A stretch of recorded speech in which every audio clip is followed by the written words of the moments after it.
A paz de Cristo para todos e todas, sejam muito bem-vindos a mais uma sequência de aula, a lição 6 da Escola Dominical para as classes de jovens, juvenis, adultos e adolescentes. Claro, cada vídeo uma aula.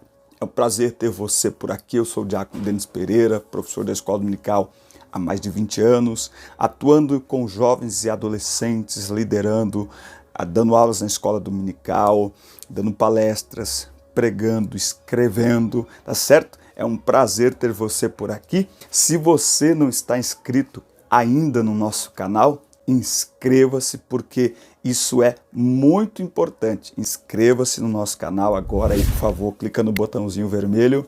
Isso. Muito obrigado por se inscrever no nosso canal, fazendo parte aí de quase 20 mil pessoas, estamos pertinho de alcançar aí, que são alcançadas todas as semanas com a palavra de Deus através do nosso ministério. Curta o vídeo, isso é muito importante também. É muito importante que você comente aqui, ó, como fez a irmã Naeli Oliveira, Rodrigo Santos, Gabriele Souza, Lívia Maciel, Raider Zander, Caroline Teixeira, Lu Fátima, Natália Freitas, Darcio Edgar, Neia, né, professora Neia, Fagundes Rufino, Cida Emburana, Liras Family, Sônia Isabel, Viviane Oliveira Nunes, Patrícia Silva, Salete Guilherme, eita, é muita gente, M. Alves, Pedro Silva, Mila Rodrigues, Raimunda Souza, enfim, muita gente comentando os nossos vídeos. Isso, além de nos motivar a continuar, deixa eu te falar, isso faz com que o YouTube divulgue para muito mais pessoas os nossos vídeos. É assim que funciona. Todas as vezes que você curte o vídeo, comenta o vídeo, compartilha o vídeo, o YouTube entende que esse vídeo é relevante e compartilha para muitas pessoas que ainda não conhecem o nosso conteúdo. Então eu conto com você, agradeço você por estar por aqui. Na descrição dos vídeos tem todas as minhas redes sociais, você conhece melhor o nosso ministério. Tem dois links, um link para baixar material da aula em PDF e um link para entrar em grupos de professores da Escola Dominical. Eu espero você, é um prazer poder ser um suporte para a tua aula. Vem comigo, a aula 6 está começando.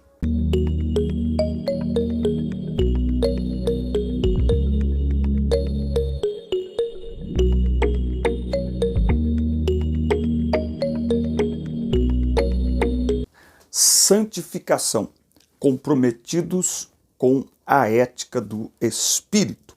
Lição 6, classe de adultos, o textual está em Hebreus 12, 14. Segui a paz com todos e a santificação, sem a qual ninguém verá o Senhor. Santificação é a especialidade do Espírito.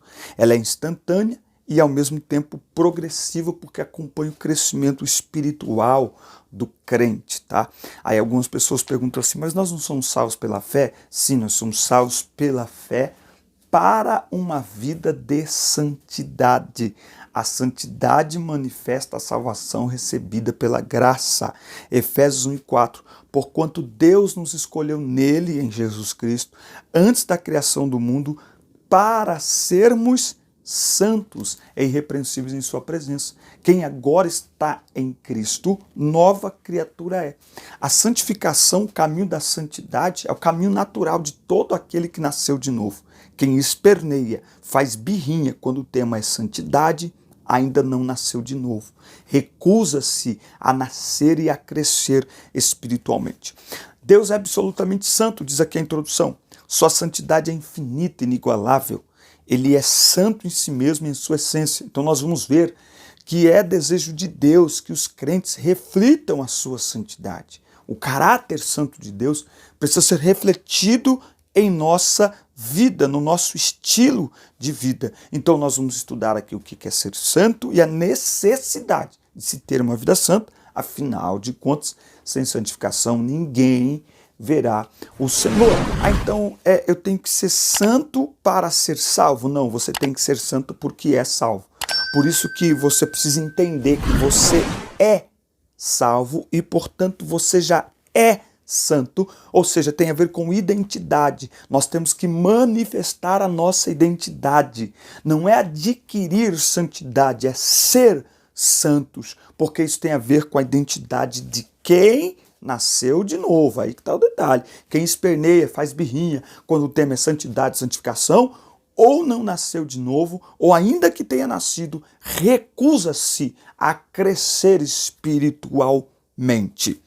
A salvação é pela graça para a santificação, para uma vida santa, porque a santidade é a característica natural de Deus e, portanto, daqueles que servem a Deus. A salvação é pela graça e a santificação manifesta a salvação recebida pela graça.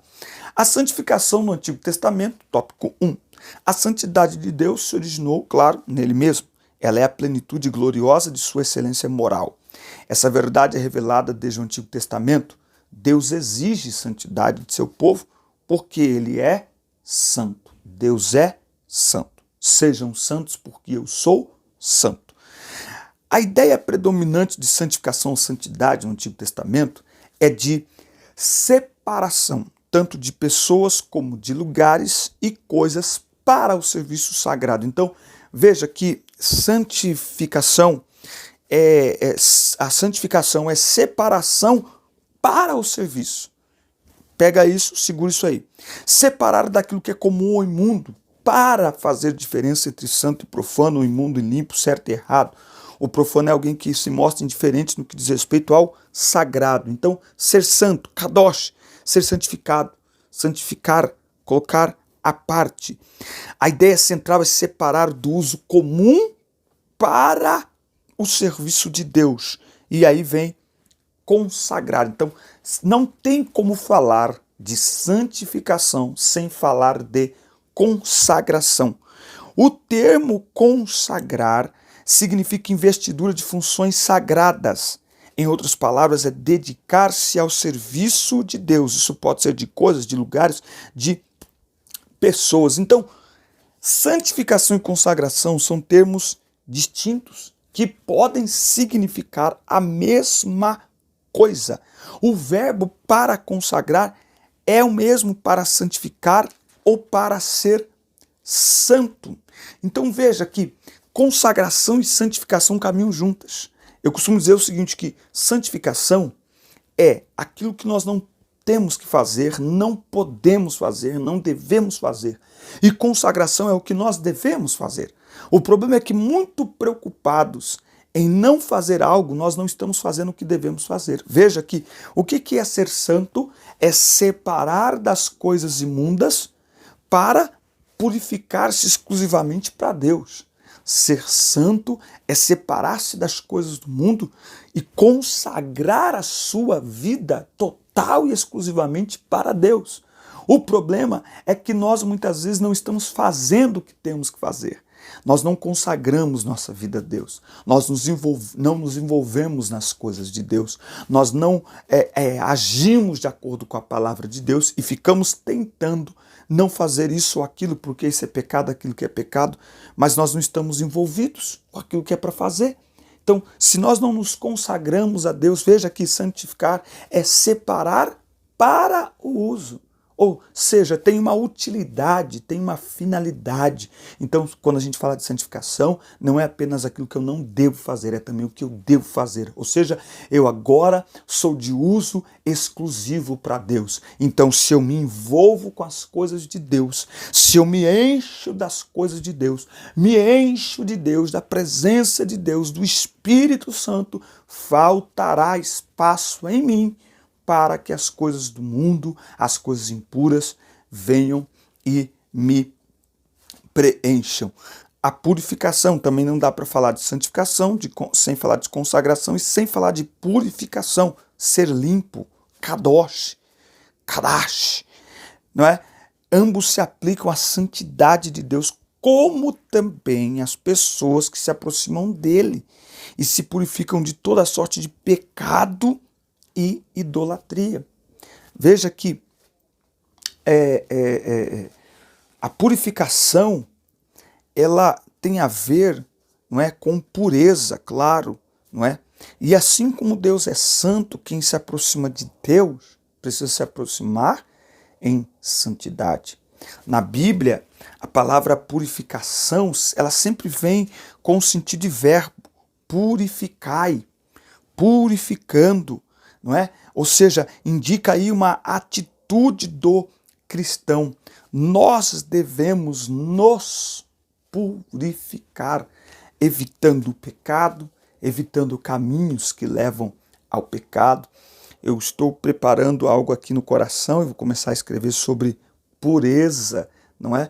E as pessoas acham, muitas vezes a gente acha que pureza é se encher de sujeira, mas se você pegar um copo de água limpo, puro, né, uma água pronta para você beber, precisa de muita sujeira para esse copo d'água, para essa água que está no copo ficar impura? Não. Então, quando a gente fala de pureza, de purificação, não é só evitar o pecado em si, é evitar todo o caminho que nos leva a pecar. Por isso que a Bíblia diz, foge da prostituição, não deis lugar ao diabo, não useis da vossa liberdade para dar ocasião à carne. Ah, mas eu não quero fazer. Por isso que alguém santo, cheio mesmo do Espírito Santo, não faz cabo de guerra com a carne. Não tem esse negócio de falar assim, ah, mas eu não quero fazer. Por isso que eu amo Paulo, porque Paulo revela as suas fraquezas e Paulo diz, o mal que não quero fazer, esse eu faço. Ou seja, Paulo reconhece que é um miserável, que é um pecador, e por isso ele nos orienta a fugir da prostituição, não dar lugar à carne por causa da nossa liberdade. Isso é purificação, isso é pureza, evitar qualquer ciscozinho, evitar qualquer poeirinha que possa contaminar a nossa vida espiritual. A santificação no Novo Testamento, ela é uma obra da Trindade, aí nós vamos falar também da natureza da santificação, e ela é uma necessidade. O Novo Testamento torna explícito o que antes estava implícito no Antigo Testamento. E isso diz respeito também à obra salvífica do Deus Trino. Tá? A fé cristã confessa a existência de um único Deus, que subsiste eternamente em três pessoas distintas, Pai, Filho e Espírito Santo, iguais em poder, glória e majestade, não é? Então, a obra da santificação é um atributo divino realizado pela unidade na Trindade, como pela Trindade na unidade. O pastor Ezequiel Soares fala difícil, tem hora. Tá? Então, as três pessoas trabalham na obra da redenção. Os três trabalham juntos. Não há no Novo Testamento um ritual de purificação cerimonial ou legal, né, como tinha no Antigo Testamento. Né? Por exemplo, lembra que João já batizava antes de Jesus? João já batizava. Aquela era um estilo, um tipo de lavagem cerimonial. A porta dos templos tinham lá áreas com água, onde as pessoas tomavam banho e ali faziam suas cerimônias de purificação. No Novo Testamento não tem mais isso, tá certo? E aí nós vamos entender duas coisas. Primeiro é que a santificação, ela ocorre de maneira instantânea, quando o pecador recebe a salvação pela fé em Jesus. Não é? Então, por isso que eu mostrei aqui no texto, nós somos santos. Nós já somos santos ao aceitar a Jesus, ao nascer de novo. Por isso que o discipulado precisa ser eficiente, para que a pessoa entenda o que ela está fazendo, que ela não está simplesmente aderindo a uma nova religião, não. Ela está se convertendo ao Evangelho. Aliás, esse é um termo que nós precisamos voltar a usá-lo em nossos púlpitos, em nossas pregações. Chamar as pessoas, convidar as pessoas para se converter ao Evangelho, porque conversão é mudança de rumo e, portanto, é mudança de vida. 1 Coríntios 1:30. Portanto, vós sois dele em Cristo Jesus, o qual se tornou para nós sabedoria da parte de Deus, justiça, santificação e redenção. Então, tão logo o homem aceita Jesus, compreendendo aí o que é o novo nascimento, tá certo? Então, nós já somos santificados, não é? Efésios 1:4, chamados para ser santos. Santo. Essa é a santificação posicional, porque mudou de posição, não é? Nós estávamos indo a caminho da morte, a caminho do inferno, agora estamos indo no caminho da vida eterna, a caminho dos céus, não é? Então é uma mudança de posição do pecador agora para um salvo na pessoa de Cristo Jesus. Por quê? Porque a partir deste momento o Espírito Santo passa a habitar em nós. Então, todo crente que nasceu de novo, a gente tem que falar isso, não é? Porque nem todo crente nasceu de novo, mas todo que nasceu de novo tem o Espírito habitando dentro dele e, portanto, é santo. E como saber que eu nasci de novo? Não é que alguém... O grande problema aqui é que a gente quer sempre, quando fala de santificação, a gente quer falar, não é porque as pessoas... Eu não sei. Não, como saber que eu nasci de novo? Eu preciso fazer uma autoanálise e verificar quem está me controlando. Se a carne está me controlando ou o Espírito está me guiando. Como eu já disse, a palavra para carne é domínio, é controle. Por quê? Porque a carne escraviza. A palavra para o Espírito é aquele que guia, Romanos 8, do 5 ao 14. O Espírito nos guia, ele guia aqueles que nasceram de novo. Aqueles que foram discipulados em Cristo, que aprenderam de Cristo, são guiados pelo Espírito Santo. E por que é interessante essa diferença entre controlar e guiar? Porque controlar é escravizar. O mundo é escravo da carne. Agora, guiar e outra, controlar é manter sempre no mesmo nível, não é? É manter sempre na mesma esfera. Agora, guiar é diferente. Por isso que a palavra para o Espírito Santo é paracletos, é professor, é pedagogo, é aquele que ajuda, é aquele que ensina. E por isso que vai acontecer o outro aspecto da santificação, que é a santificação progressiva, que é o nosso crescimento espiritual, nosso desenvolvimento espiritual. Alguém que é controlado pensa sempre do mesmo jeito, anda sempre do mesmo jeito porque ele é controlado. Alguém que é guiado se desenvolve. Alguém que é guiado cresce, alguém que é guiado amadurece, não é? A ideia do Espírito Santo não é ficar nos carregando no colo, não. A ideia do Espírito Santo é nos ensinar a caminhar de acordo com a palavra de Deus.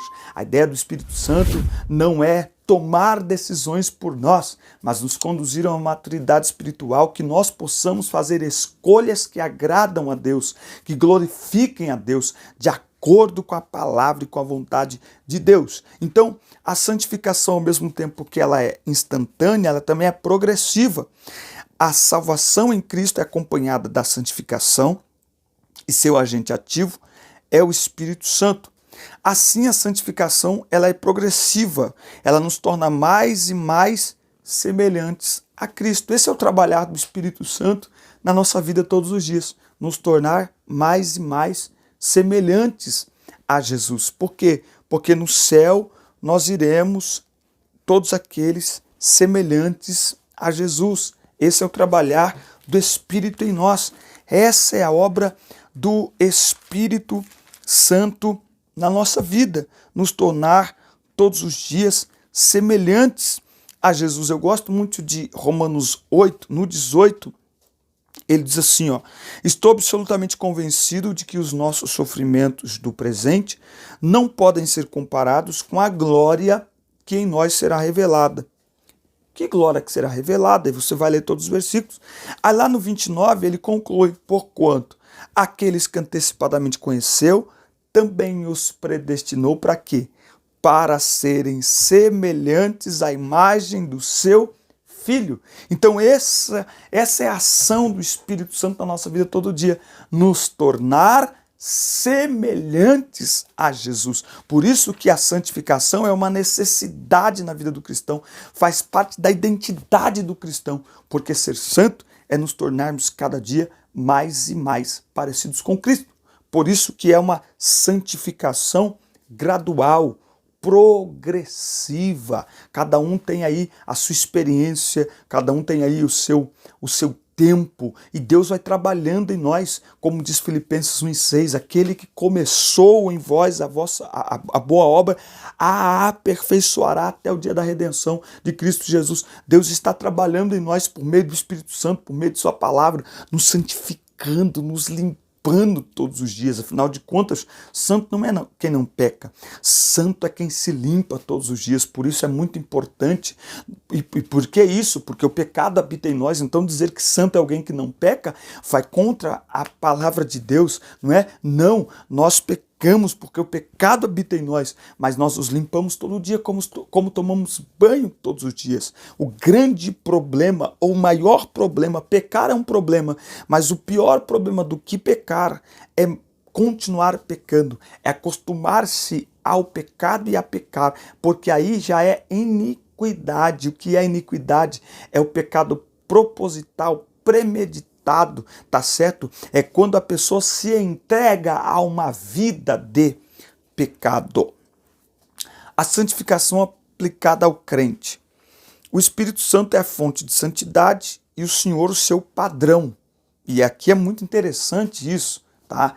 Porque a Bíblia não diz assim, sejam santos como fulano é santo. Não.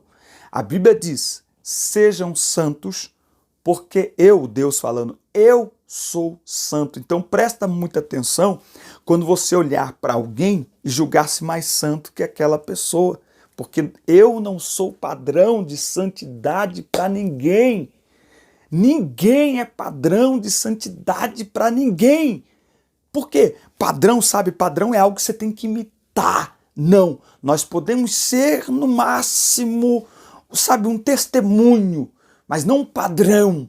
Alguém para ser imitado cegamente, porque todos nós somos pecadores, todos nós falhamos, todos nós tropeçamos, todos nós podemos cair. Por isso que o padrão de santidade exigido de nós não é o de ninguém desta terra, é o de Deus. Não é no horizontal, é na vertical. Sejam santos porque eu sou santo. Então toda vez que eu olhar para alguém me achando mais santo que ela, eu preciso olhar para cima e ver que de acordo com o padrão estabelecido por Deus, eu preciso melhorar muito.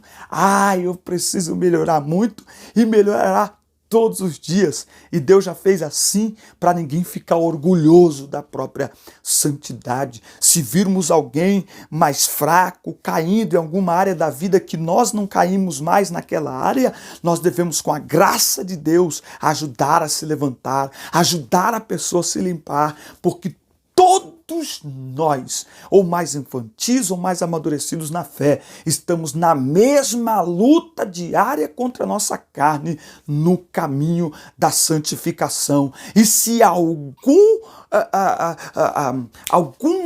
progresso temos feito neste caminho, é obra do Espírito Santo, é obra da palavra, é obra da graça de Deus na nossa vida, não é mérito nosso. Meu Deus! O ensino de Pedro, então, mostra que o estilo de vida dos crentes revela o caráter de Cristo. Então, por que nós temos que viver uma vida de santificação? Porque o nosso estilo de vida revela o caráter de Cristo. Como é que o mundo vê Cristo em nós? Somos santificados pela palavra. Muitas pessoas perguntam, como é que eu estou lutando contra um pecado, não consigo vencer? É que muitas vezes nós estamos tentando vencer um pecado com a nossa força, com a nossa vontade. Não funciona. Nós só vencemos o pecado pela palavra. Por quê? Porque nós somos santificados pela palavra. E já que nos sujamos todos os dias e precisamos nos limpar todos os dias, então nós precisamos ler a palavra todos os dias. Ler a palavra diariamente é como um banho espiritual. Todo dia tem que ler a palavra. Nós somos santificados também pelo sangue de Jesus. Vamos ver aqui, Hebreus, capítulo 9 e versículo 12, não é? Não por intermédio de sangue de bodes novilhos, porém mediante seu próprio sangue, ele entrou no Santo dos Santos, de uma vez por todas, conquistando a eterna redenção. Tá certo? Então nós somos santificados pelo sangue de Jesus, não é? Nós somos santificados pelo Espírito Santo. Podemos afirmar com Donald Guin que a santificação é a semelhança do caráter de Cristo.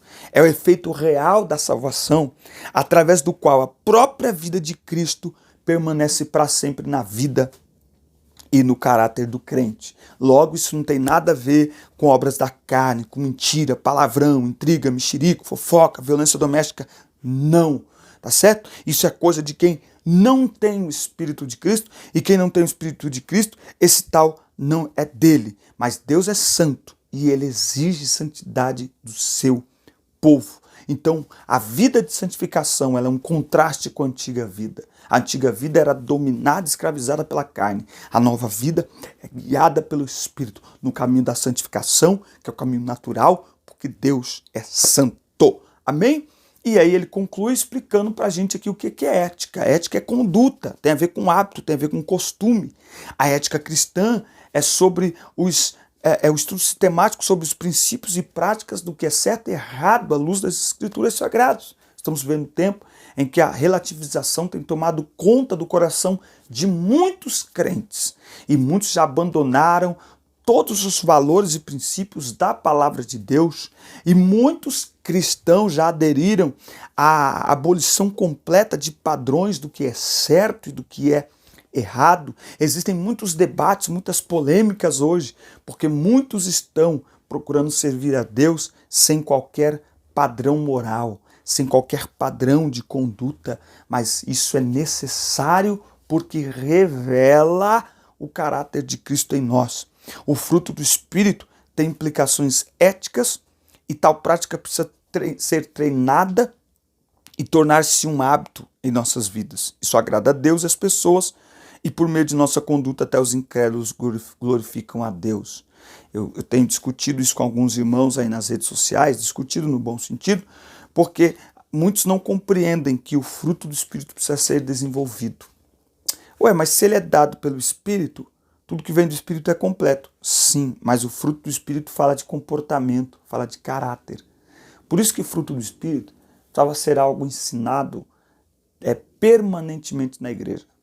Sabe? Permanentemente, eu acho que a cada 6 meses a igreja deveria parar um tempo e estudar só sobre fruto do Espírito, ponto a ponto, o que é fruto do Espírito e cada característica. Porque só entendendo o que é o fruto do Espírito e o que cada característica do fruto requer do nosso comportamento, é que nós então, pela palavra de Deus, podemos ser transformados e tornar aqueles comportamentos um hábito na nossa vida para então manifestarmos o caráter de Cristo. Por isso, embora o fruto do Espírito ele é algo pronto, é o Espírito que produz em nós precisamos ser treinados. Nós precisamos desenvolver a nossa parte, não é? Que é essa autotransformação. É olhar cada detalhe e dizer, eu preciso aprender a amar, eu preciso aprender a ser paciente. Então o fruto do Espírito é, receba paciência, não existe isso. Você vai aprender a ser paciente, você vai aprender a ser longânimo, aprender a ter domínio próprio, aprender. E conforme você vai aprendendo, conforme nós vamos aprendendo, nós vamos desenvolvendo. E isso glorifica a Deus e por meio da nossa conduta, até os incrédulos glorificam a Deus. Mateus 5,16. Assim brilha a vossa luz diante dos homens, para que vejam vossas boas obras e glorifiquem vosso Pai que está nos céus.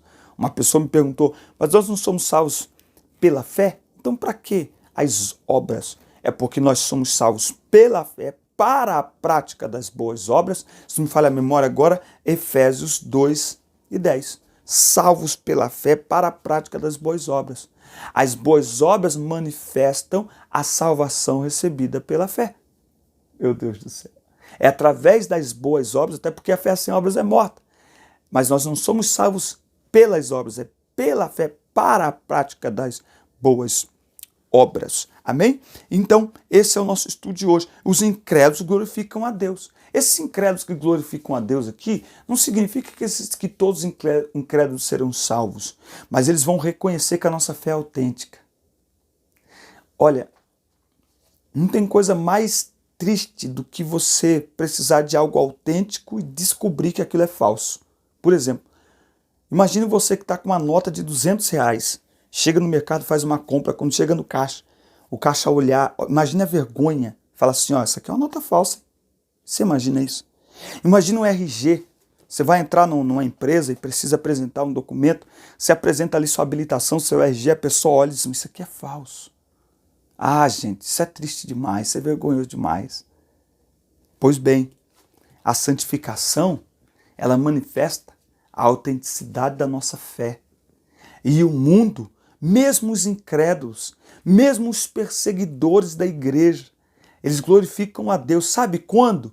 Quando por causa da nossa autenticidade e veracidade da nossa fé, eles nos perseguem. Uma igreja que não é perseguida está vivendo uma fé falsa, não tem autenticidade. É uma igreja misturada com o mundo. Se o mundo aplaude a igreja é porque não há santificação nela. É porque ela não tem o caráter de Cristo. Que Deus nos ajude. Porque uma vida de santificação é um contraste com o mundo. E aí muitas pessoas são atraídas para Cristo pela autenticidade da nossa fé. E outros, ainda que não se deixem atrair, acabam reconhecendo, mas é um crente de verdade. Ali vai um homem de Deus, ali vai uma mulher de Deus. Quando o vizinho fala, é crente, ao crente que mora aqui do lado, ele está glorificando a Deus. Amém? Deus te abençoe. Forte abraço. Até a próxima aula, até a próxima lição 7. Nós vamos falar sobre cultuando a Deus com liberdade e reverência nessa lição tão maravilhosa. Deus abençoe. Até a próxima aula.